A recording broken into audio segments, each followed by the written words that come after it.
I'll start with the positives. Shouldn't take too long. I just watched Middlesbrough 5, Luton Town 1.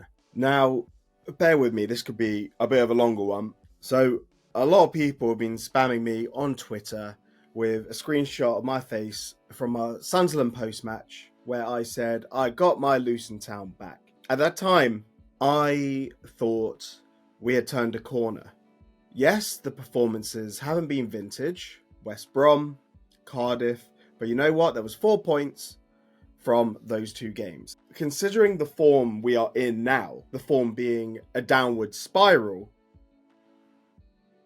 4 points from those 3 games, would you have taken it before a ball had been kicked against West Brom, Cardiff and Borough today? Yeah, you would have taken the 4 points.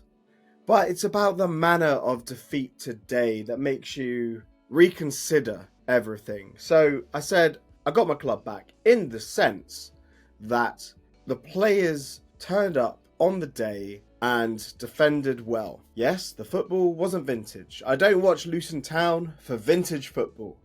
I watch Luton Town because it's my dad's team. I watch Luton Town because we have fight, desire, and that is something that we had in the other games. Today goes to show when fight and desire go out the window, you're just left with a skeleton of a team that's just flopped on a couch somewhere. It was embarrassing. It really was. Okay, I said I was going to start with the positives. Right, so positive number 1. The first half an hour, we actually looked decent. And that was contrary to the lineup that was announced ahead of kickoff, which raised quite a few eyebrows. Considering Krause has been coming off around about 60, 70 minutes, you've got to start Tom Krause because he's been our best player pretty much this season. He's been fantastic. He presses defensively. He actually creates stuff in the final third. But you take him off, you leave him on the bench, and then he's being brought on with Carlton Morris when we're 4-0 down. It makes no sense. And against a Middlesbrough team who are known for how they zip the ball around in quick triangles in midfield, you play that midfield with no defensive-minded player.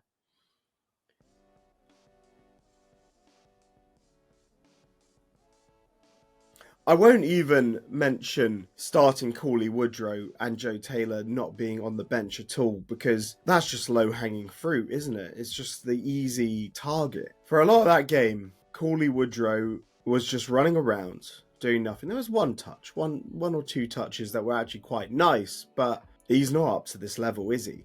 And then this game with Middlesbrough's high line, that was a game for Joe Taylor. Whether or not Rob Edwards likes him, it's obvious something has happened. There's no point even speculating because something has to have happened. Like Joe Taylor not even making the bench.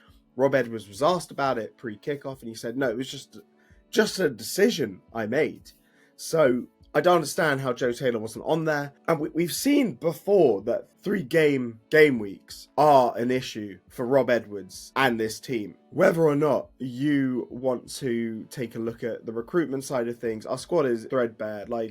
We have lots of midfielders, and he did freshen it up today. Funnily enough, I thought Chong was the one that probably needed to get rested out of, Clark should have been rested as well. He quite rightly was. He came on, he took his goal really well. He was given so much time to take that chance. Clark was correct to be rested, but Chong should have also been rested because he's put in some almighty shifts. The midfield 3 today should have been Nakamba, Krause, and Baptiste. Liam Walsh, he just looks like a red card waiting to happen whenever he plays. There was a tackle today that Baptiste got booked for, and immediately after that, Walsh launches into a challenge 2-footed. He's just asking to get red carded. I don't get it. He's a very tidy footballer though. Very tidy footballer, but he's obviously one of Rob Edwards' favourites. I can't think of any performances that were good. I'll say Hashioka has proved me wrong. He was putting in some great crosses. So in the first half, Hashi was doing really well. That pretty much everything good that was happening in the first half an hour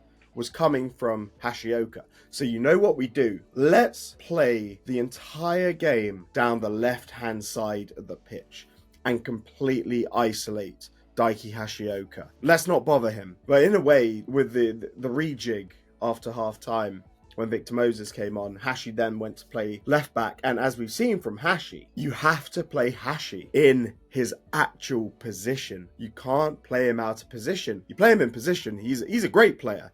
You play him out of position, you know, it's not going to go well. But it doesn't really matter, because ultimately Middlesbrough today, just the ball's straight through the middle of the park. The goal where McGuinness was just flopped on the floor was just embarrassing. It was embarrassing. And Mengi, for I think it was their second, I actually lost count. I can't even recall in my head which goal was which, to be honest. Mengi, where he got turned by Latte Lath. Mengi looks like, I've said it before, he looks like he's got a case of the sulkies because he didn't get his move to Torino. Whether or not he should have moved to Torino doesn't matter. He agreed personal terms. If Torino weren't going to pay the price that Luton Town wanted, then we do not have to sell Teden Mengi. But Teden Mengi needs to get his head in the game, because he has not been the same player since the transfer window. Now, why have Luton been so bad? It's an easy touch to say it's down to Rob Edwards, but ultimately they're his tactics. And I've said it so many times. If the philosophy doesn't work, embrace the fundamentals. And with our good performances, where, you know, Sunderland, and hello to all the Sunderland fans, I'm sure you're all watching as well. Watford, Sunderland, West Brom, and Cardiff. Those results were a result of the team defending as a unit. Yes, there were still some Rob Edwards signatures, and that was ultimately whenever we were punished, you know, when defenders would start breaking from defence, leaving gaps in behind. But when we defend as a unit, and when I say embrace the fundamentals, doing the basics in defence, those are the fundamentals. They are.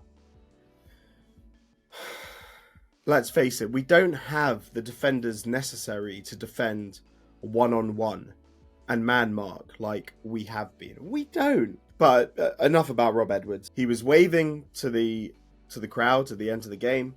People can interpret that as he knows he's gone. I hope he walks, because if he walks, that means we have money in the bank to actually bring in his replacement. Although we're not going to go pinch a manager from someone else, all I can hope is that, you know, the club open a dialogue with Mark Robbins, because he's a free agent and he's a very good manager. And I've said it many times on our championship shows, he is without doubt the second best manager in the championship. I think Carlos Corberán's probably the best. Robbins shouldn't have been sacked. When we talk about credit in the bank, Mark Robbins taking Coventry from League 2 to the cusp of the Premier League, that is credit in the bank. And Mark Robbins had to reinvent Coventry many, many times. When people say Rob Edwards has credit in the bank, yes, he got us promoted to the Premier League. What people are forgetting is he took a Nathan Jones team. Yes, things might have gotten stale under Nathan Jones, yes.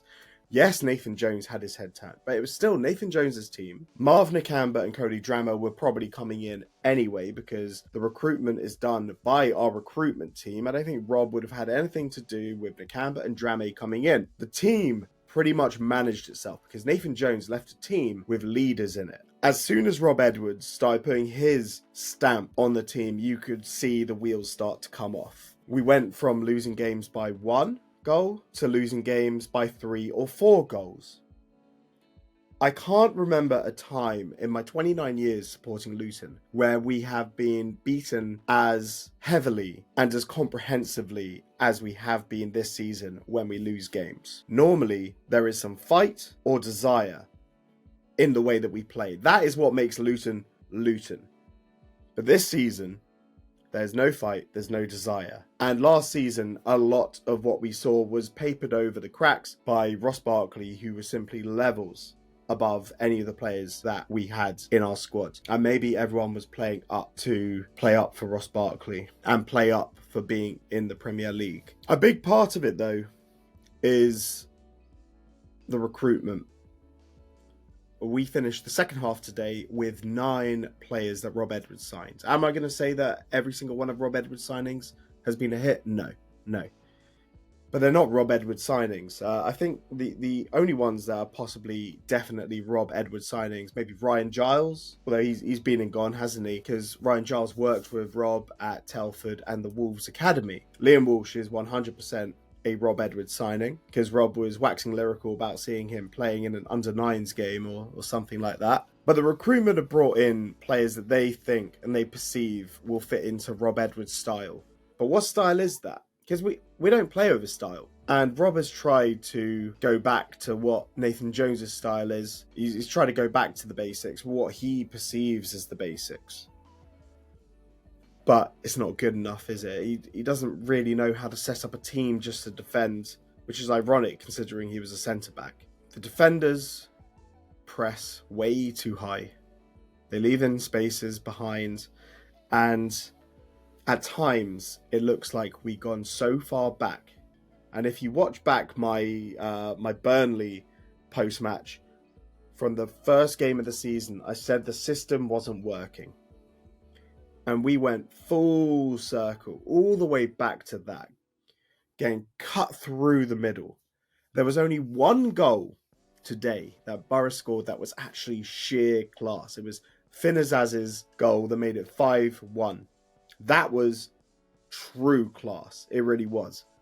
But all the other goals were avoidable with doing the basics. An old adage in football is that you're always 2 poor windows away from relegation. The way things are going right now, Luton could get back-to-back relegations. Home form isn't enough, especially... Home form's enough, I guess, if you're winning every home game. But even at home, it's a struggle because we're not creating the opportunities, we're not defending well enough. And you can tell by the state of the fan base right now, because at the home game, the Cardiff game, when we went 1-0 up, the entire crowd were expecting us to throw it away. That is because of what Luton Town has become right now. We become a soft touch. And right at the end of the game, Middlesbrough didn't even need to get out of second gear. They brought on Dale Fry, and it became like a testimonial. I haven't talked much about the game. There's not much to talk about, to be honest. I didn't see anything from Luton today. It was spineless. It was pathetic. Rob Edwards was waving to the crowd at the end. So some people are assuming that means he's off. If there is to be a managerial replacement, it has to be now. We got 2 weeks for the international break. So I guess it has to be done. And I guess Mark Robbins is a ready-made replacement. But will he want to come here? I don't know. I hope he does. I really hope he does. But anyway, there's no Luton Town show or Champ Chats this week because, as you can hear, I am not well. But we'll be back tomorrow night, so Sunday evening, 9 p.m. We'll be back with the post-match phone-in, so you can have your say on what you thought about Middlesbrough 5, Luton 1. I used to really dislike international breaks. Luton were doing really well, and I was always waiting for the next game. But now, international breaks, they're a blessing. Every single time people say, it's all right, we got the international break to sort this out. We've already had, 2 or 3 of them. And there have been little improvements, but then it's sort of like 1 step forward, 2 steps back every single time. So we have that 1 step forward straight after international break, and then as we're going into international break, massive rewind, and it's just not great. It's really concerning. Everyone, rest up, have a great international break, and most importantly, Edwards out. No, I mean, come on, you Hatters.